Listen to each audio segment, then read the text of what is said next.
Hi guys, welcome back, and this time I'm going to be talking to you about the latest from Aure Audio, the Aure.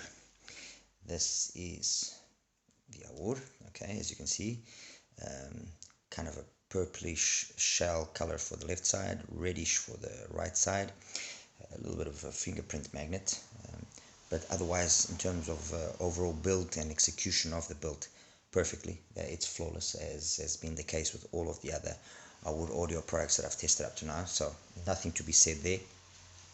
It's a slightly smaller shell than the original Neon. It approximates itself more to the shell size of the Neon Pro, which means basically that it's a bigger shell than usual, but it's not offensive or it's going to be heavy or fatiguing to use. No, in my particular case, I have absolutely no issues with it. It fits perfectly in my ears. I mean, it isolates perfectly. I'm using KB07, the medium-sized tips, and as I said, I've got absolutely nothing to point out with regards to the fit, finish, noise isolation. It's all more than adequate and very well done. This is it's not the first hybrid that Aure Audio has done. They've had other hybrids, although they were cheaper. But I would say that this is the first more top of the line hybrid, let's put it that way, although I might be exaggerating a little bit more. It's a 1+6. With regards to the units being used, it's a dual 29689 for the mid BA, and then it's a set of four 31736 BAs for the highs, and then obviously a 10mm DD. Three-way crossover, very nicely, very nicely tuned.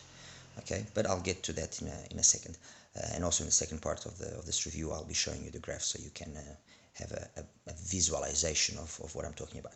Anyway, that's the let's say the physical aspect of the Aure.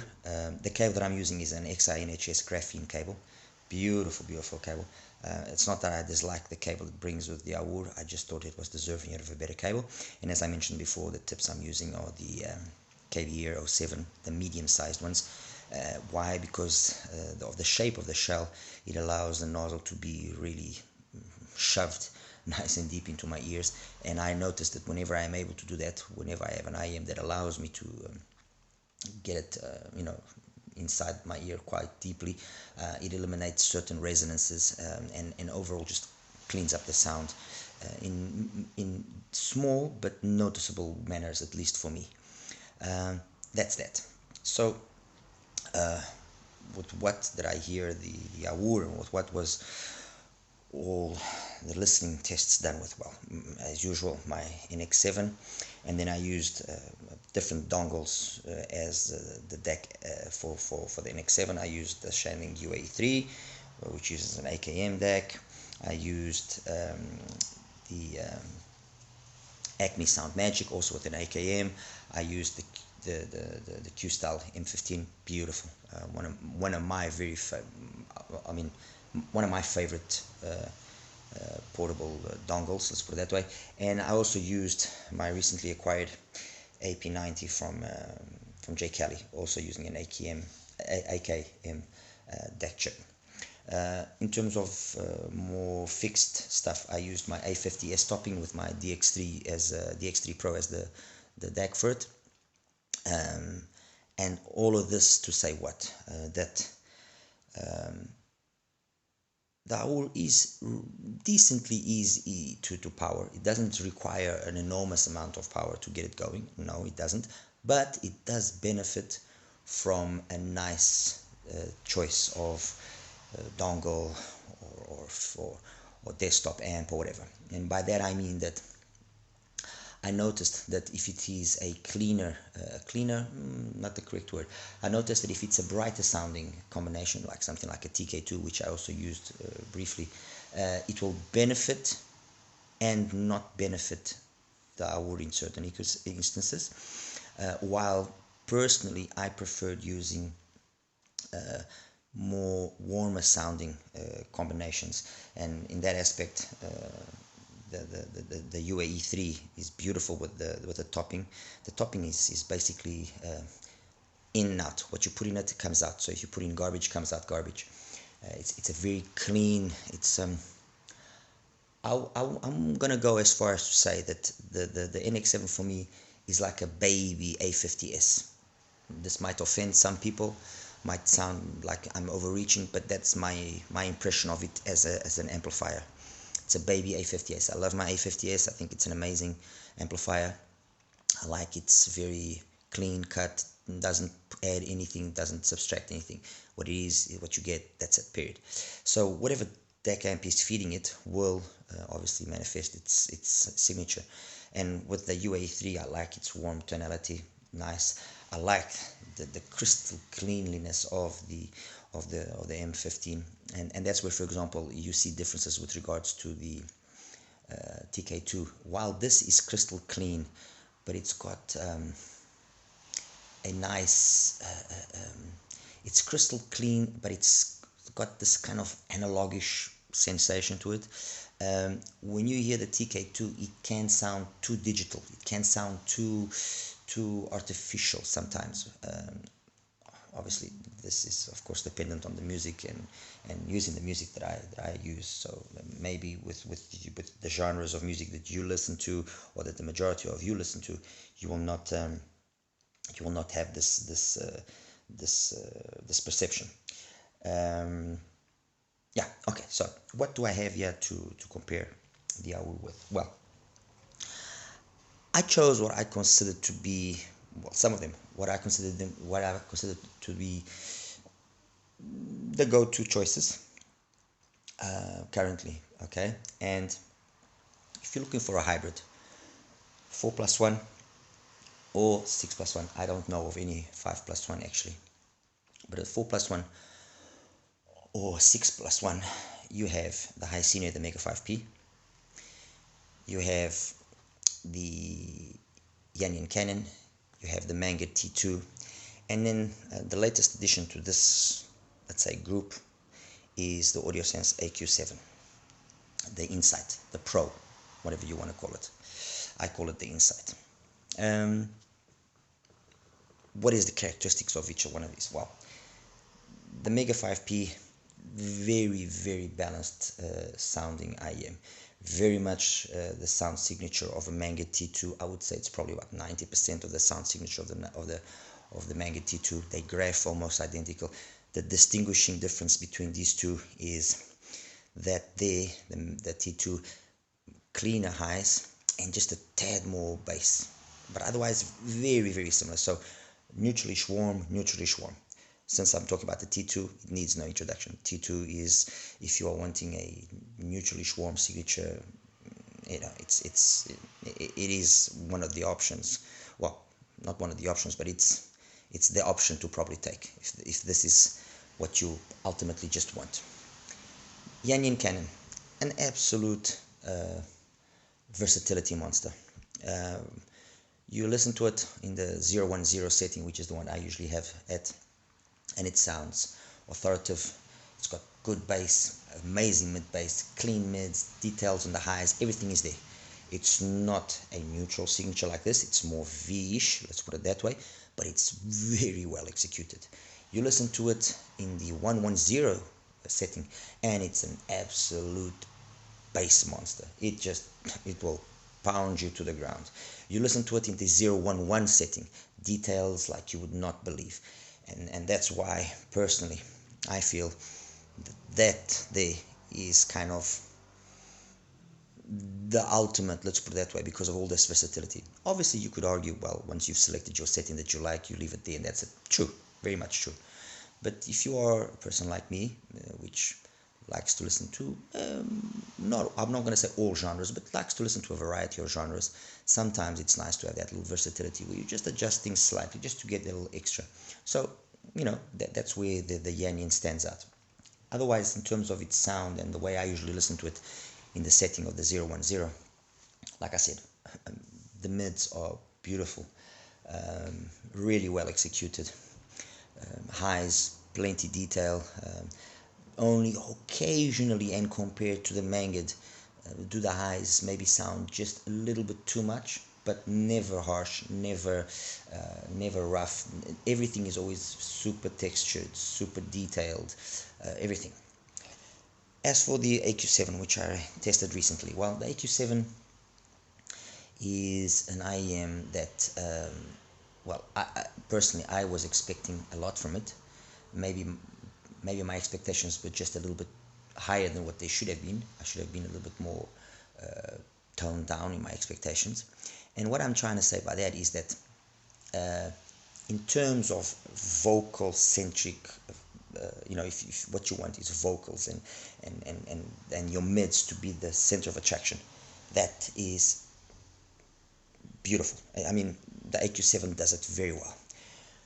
In the bass department, and coming from the AQ4, which is its younger brother, and which I consider to be like a go-to, one of the go-to hybrids, up to $200, you feel that there is lacking. Fair enough, you could argue, but okay, what one is a 1+3, the one is a 1+6, there's more energy in this one as compared to the other. They tune slightly different above 1K, and that's why you notice more the bass on the one and then on the other and so on. True, that is all very true, but having said all of that, the reality is the bass in the AQ7 is the least of its standout features. Mids and highs, top notch, detailed retrieval, all of that, very nice, but the bass is just suffice, in my opinion, to keep up with the rest.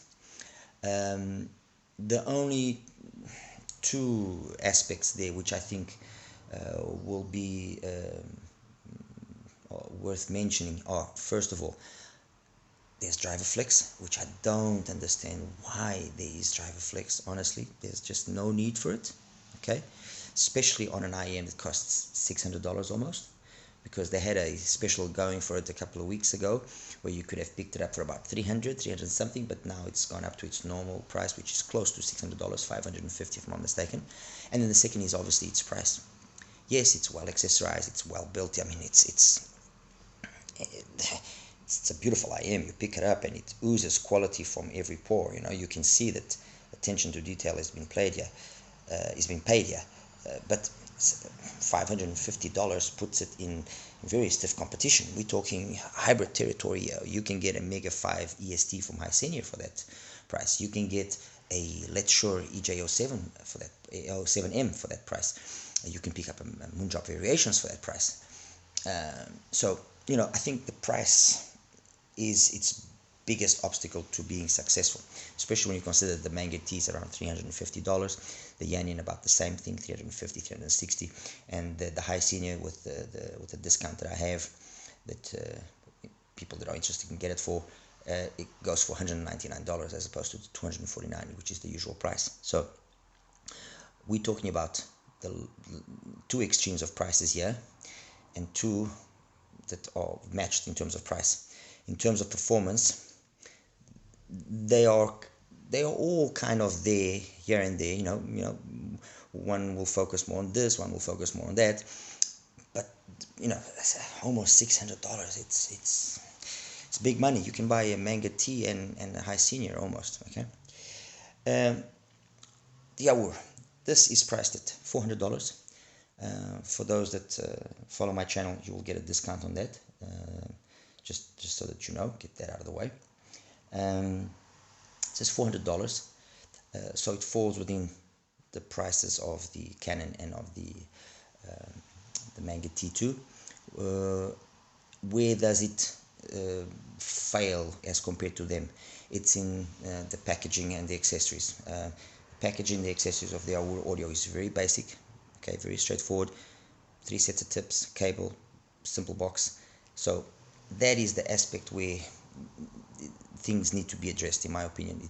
It's just the packaging that needs to be improved, and I'm sure that once the brand gets more known and gathers more momentum, they will do that. They have desire to do that. So it's not a question of them not caring or not wanting to give their clients. It's just that they focus their efforts on providing a very high quality IEM, built to a very high standard with high quality components. I mean, this is all proper Knowles in here. It's proper components, proper crossover components. Everything is done to a very high standard. I would even go as far as to say that if instead of saying Aure audio, if this had, let's say, soft tiers in the shell there, it would probably be $700 or $800. That's the truth. But no, it's an Aure audio. How is the sound of the Aure audio then compared to all of this? Well, it's a sound that approximates itself in a kind of an in-between the Yanyan and the Manga T. When I show you the graph just now, you'll see what I mean. It's got a definite sub-bass focus, which is more along the lines of the Canon, and then the mids as well, or along the way of the Canon in terms of the energy, and then the highs, or perhaps the ones which are most, or the more smoothed out of all of these IEMs. Nevertheless, it's let's say a neutralish, kind of neutralish warm signature. So this is neutralish warm, this is neutralish warm, this is more V-ish, this is bright, this is neutralish warm, but warmer than the Mangid, warmer than the HISENIOR, especially in the sub bass. Mids, in terms of the overall energy, very equal to the Canon and to the Mangid. And then the highs, it just stays a little bit behind the overall ability to fetch the ultimate detail and smoothness of the highs of the T2, and stays behind the Canon in the treble in terms of the overall energy. The quality of the treble is very good. I think that it's just the quantity that's just been purposely kept down, so that it's not a fatiguing IEM to listen. And by that I mean that in the Canon, there might be people that, after you listen to it for an hour, 2-3 hours maybe, you will start maybe getting a little bit fatigued by its treble, which, for example, doesn't happen in the Mangid. The Mangid is not a fatiguing IEM in that aspect. So yeah, I think that basically covers the overall kind of signature, how things sit. The bass is super detailed, super textured. It goes head to head with the Canon and with the Mangid. I mean, I think that's enough to show its quality. And when I listen to some of the songs that I usually use for my comparisons, like for example Barcelona, Café de Anatolia, the bass on the Aure it's flawless. If I listen to You from Cecile Norby, again, the bass and the way the bass comes across, the fullness of the beats, very well executed. Darius, any number of songs that he has are all bass is not a problem for the Aure, not a problem. Mids, you listen to Autumn in New York from Diana Krall, her voice is just flawless. Again, on par with the Mangid and with the Canon, no problems there. Crescent City Strut from Les Sabler, you have to listen to the song. Honestly, you really have to listen to the song with the IEM that you have, to pick up on its atmosphere and the atmosphere that it creates. And then when you listen to it on the Aure, you see that it's flawless. Twilight from Brian Simpson, again, same thing. The cymbals, the everything is very, very well executed. The Aure, I think, is an IEM that tried to emulate the T2 in the sense of being smooth, and giving a sense of a really high quality sound reproduction. It doesn't want to overemphasize anything. It doesn't want to push anything, and everything is just about smoothness. Adding when it's there in the recording, and not adding when it's not there. It just has this tonality which has been very well done. One of the things that the T is known for is precisely the tonality that it has, which, although using BAs, it's got a very nice tonality. The Yanyan, again, the same thing. Only occasionally, especially in the highs, do you notice a little bit more of that typical BA timbre. And here, no, you don't. At least I didn't notice any BA timbre. Everything is very, very organic, very full. Yeah, it's an analogy that I sometimes make when I use cars. You know, it's the one thing is you have like a, I don't know, you have a nice Golf GTI, and another thing is you have an Audi S8. You know, they both are very fast cars. They just do it in a different way, in a very different manner. Another comparison that I can make that I just thought about is, for example, when I tested the Neon Pro and I used the RSV, the original Neon was known for being over energetic, and that over energy compared to the RSV would maybe come across to some people as just too much and not faithful, and it just, no, especially because the RSV is it's all about smoothness. When the Neon Pro came out, it took that, and it took the sound of the Neon, of the original Neon, that energy, but just gave it that extra touch of class, and that's what the Aure is about. It has added class to the sound as its main focus. Okay, while the Canon is about being energetic in a way that it reproduces songs, but it does it flawlessly, and that's why it's one of my favorites. You know, and the Mangit is more laid back, more relaxed. This has the ability to be laid back and relaxed like the Mangit, but at certain points has that little bit of extra energy that's needed to kind of emulate the Canon. Okay, compared to the HISENIOR, the Mega 5P, I mean, this is a better IEM. You know, let's be honest, it's a better IEM. This is a favorite of mine at the price point because it's able to give a lot of what the Mangit is capable of doing at a substantially lower price, at, you know, $100 to $150 less.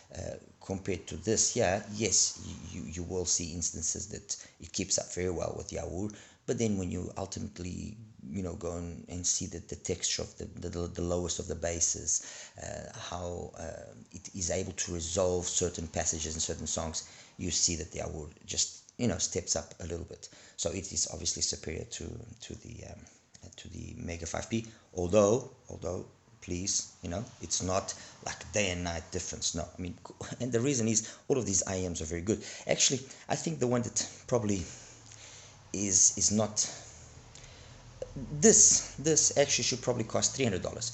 If this costs $300, I think people would take it in a more serious manner. That, I think, is the biggest issue. It's been priced perhaps too low. Finally, with the AQ7, the AQ7, loads of detail, loads of resolveness of that detail, okay, but at the cost of you noticing that BA timbre. It's more noticeable than in any of the others, be it Aure, Mangit, Canon, 5P. It's more noticeable, and because it's so energetic up top, and it doesn't have the bass to keep up with it, it is an IM that can become fatiguing after a little bit of hearing it, you know, because you just want a little bit more. That coupled to the issue of the driver flex, which, mind you, happens even during the actual listening of the IM, because if I have to adjust the IM even the slightest bit, straight away I get driver flex, which is very disconcerting. Actually makes me end up not listening to it as much as I would like to, and perhaps giving it a different chance, or more of a chance to actually manifest and show itself. But compared to the Aure, it's not a better IM in no way. First thing, the price, twice the price. There's nothing that the AQ7 does, and I love AudioSense, and those that follow me know that I've got AudioSense as one of my favorite brands. There's nothing that the AQ7 does that the Aure doesn't do as good or better. Okay, nothing. And then, like I said, the overall sound, this sounds colored, well done, but it's colored. It's too much. You know, no. This is just the right amount. It's perfect. You know, flawless. In terms of finally, in terms of the technicalities, detailed retrieval, I think, is more than fine. It's more than adequate. you'll get a smidge more on the T and on the Yanyan, but you know, and also on the AQ7, but it's very, I mean, I'm nitpicking here really, honestly. Okay. Soundstage and imaging, very good. Soundstage, I would have liked it to be a little bit wider. I'll be honest, just a little bit wider. But otherwise, again, I'm really nitpicking because it's been very, very well tuned. I mean, the tuner of this IEM, Abel, is the man knows what he's doing. Period. It's as simple as that. So yeah, that's basically it, guys. Very well done. My congratulations once again to Aure Audio. They've once again come out with a product that, you know, has or ticks all the right boxes, at least for me, and I'm sure they will continue to do so in the future endeavors that they are undertaking. I hear there's a 12 BA coming out, supposedly a real animal of an IM, animal in a good way, of course, and apparently maybe something with an EST as well. So I think the fact that they've listened to the clients that have bought some of their stuff is a very good thing. And I just honestly, you know, and again, I'm just gonna say this, you know, very outright. I have absolutely nothing to gain from talking well about Aure. I mean, I talk well, and I talk the reality about brands and about the products that I test. But I really would like to see people just give Aure Audio just a little bit of a chance. Just try their products out. You will be impressed. Guaranteed. You will be impressed. Anyway, guys, second part, I'll show you the graphs. And yeah, that's that. All right. Take care. Bye-bye. Hi, guys, and welcome to the graph section of this review. As you can see straight away, this is the graph for the Aure Audio Aure. Nice big sub-bass focus, but funny enough, it's not, if I said it's neutral warm in my review, I said it because this is not graphically, doesn't really represent what you then listen to it. Okay, it's present, you can feel the sub-bass there present, but it's never in the manner which by looking at this you would think it just overpowers the rest. No, it's very nicely done, more than enough mid-bass. It just blends and comes down very quickly. I personally didn't see it bleed in anything into the mids, and then, you know, nice and smooth rise through the mids, upper mids, maintaining itself pretty decent all the way across the presence area, then just rolling off. So very, very smooth. Let's compare it here with the HISENIOR. Let me just align the graphs a little bit better. Okay, just gonna align them a little bit better. Oops, sorry. Just align them a little bit. My apologies. There we go. That's perfectly aligned at 1 kilohertz.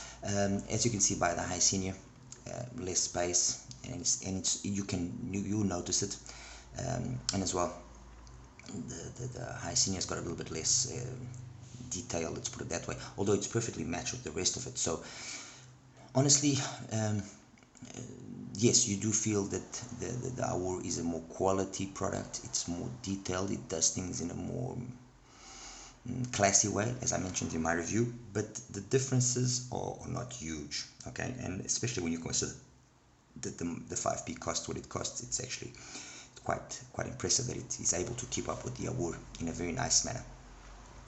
Let's take away the HISENIOR and put the Manga T, and align the Manga T as well. There we go. Again, you know, mids on both of these units is almost flawless. You can see here what I meant about the treble of the Mangat. You know, the brilliance, the airiness. It's just a little bit extra, and because it's got that little bit extra, then of course it's noticeable that just that little extra detail that it has. The bass is very good, although just lacking a little bit in overall quantity behind. But again, I mean, you look at these graphs and you can see that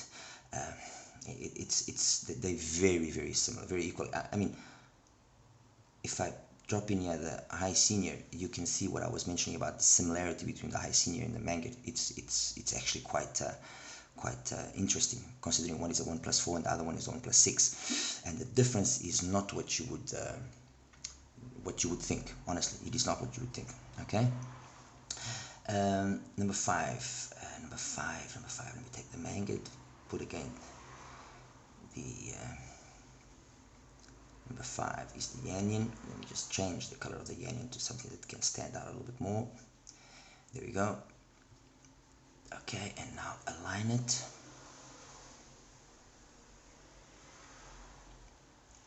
There we go. The Yanyan, it's about, like I said, it's got that extra energy in the mids, upper mids, presence area, which is noticeable.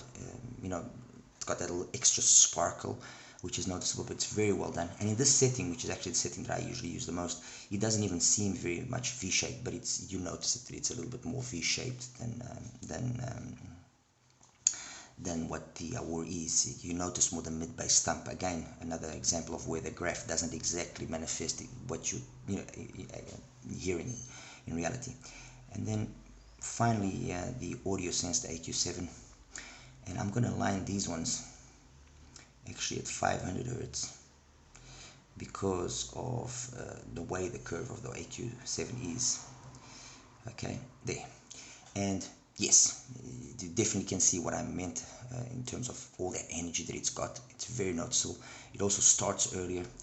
This part here, not as noticeable as you would actually think, and I'm guessing this is probably something that's very much probably related with the output impedances of the, or input impedance of the the impedance of the earphone with the output impedance of the amplifier that's been connected to, and that's why it gives this early rise, something similar to the KZ-AS16 Pro. And then yes, very noticeable that the bass is lacking. It's got a nice bass focus, but it's very flat, very early, so it loses a lot of that mid-bass impact, which if it had, it would make this whole high energy presentation way more interesting. And yeah, that's it, guys. That's the Aure audio. I'm just going to take away the audio sense, just put on again the Mangard, and put on the Yanyan Canon, which are the two which I consider stand head to head with the Aure. So you can again look at the differences, and you can see it's all very similar. It's just different, I would say different shades of gray, probably, or gray or white or whatever color you want to call. Anyway, that's it, guys. Thank you. As usual, like and subscribe. Any questions, please feel free to ask, and I'll do my best to get back as soon as possible. All right, you take care. Bye bye.